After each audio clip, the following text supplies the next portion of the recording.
Oubliez l'année 2012, le fiasco à la CAN et les émeutes de Dakar. Entre cette équipe de 2012 et celle qui a qualifié le Sénégal en Égypte en novembre, il ne reste qu'un seul joueur.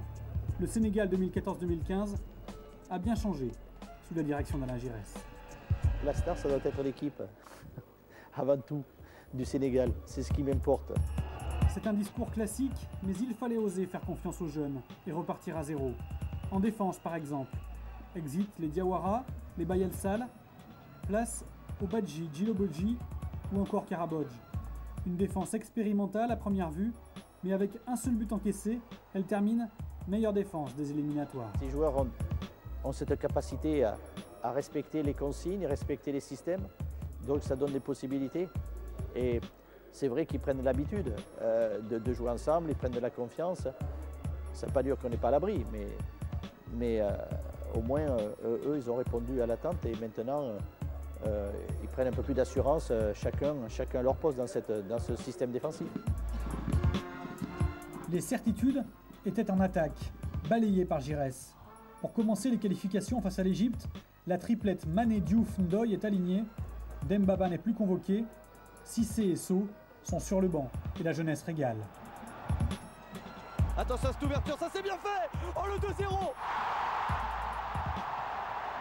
Mais la richesse du banc offre de nouvelles possibilités. Face au Botswana fin novembre, Giresse change toute sa ligne d'attaque, victoire 3-0 et succès dans le coaching. D'abord j'ai dit qu'on ne pouvait pas tous les aligner, ça c'était une évidence. Et après, quand on les aligne, il y a des complémentarités qui existent et d'autres qui n'existent pas. Alors c'est une richesse qui crée un casse-tête à l'entraîneur. Voilà, mais c'est aussi, il vaut mieux avoir ce type de casse-tête que l'inverse. Alain Giresse privilégie pour l'instant la fraîcheur de jeunes joueurs titulaires en première ligue. Diouf se révèle avec Stoke. Mané confirme son immense potentiel à Southampton. Et Diafra Sakho tape à la porte avec West Ham. Ce sont des joueurs qui sont rares, des joueurs qui sont capables, sur leur propre qualité, de faire basculer un match. Sadio Mané, dans ce registre de joueurs, qui à lui tout seul peut désarticuler une défense et trouver des solutions, un système tactique qui, dans ces conditions-là, a ses limites.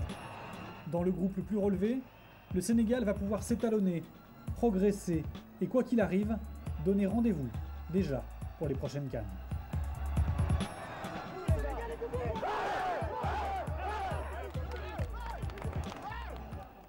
Avec votre œil d'expert, quelle analyse vous faites du potentiel général de cette équipe du Sénégal?